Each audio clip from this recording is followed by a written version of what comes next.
Skinner సంసర్గవాది. ఇతడు ప్రతిపాదించినటువంటి సిద్ధాంతం అనేటువంటిది కార్యసాధక సిద్ధాంతము.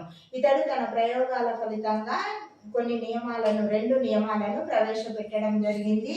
అది ఒకటి పునర్బలన నియమం,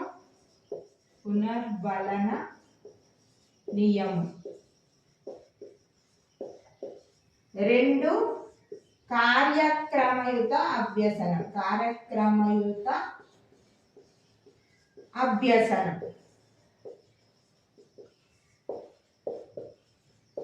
పునర్బలన నియమంలో మళ్ళీ తిరిగి 4 ఉపనియమాలను ప్రవేశపెట్టడం అనేటువంటి జరిగింది.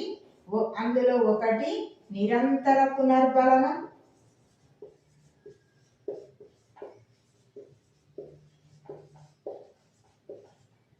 2 స్థిర కాల వ్యవధి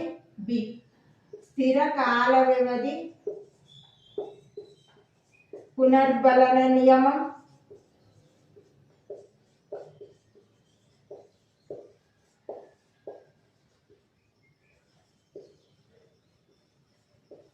3 స్థిర నిష్పత్తి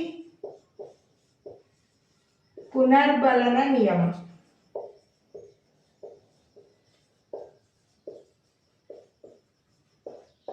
చరశీల పునర్బలన నియమం.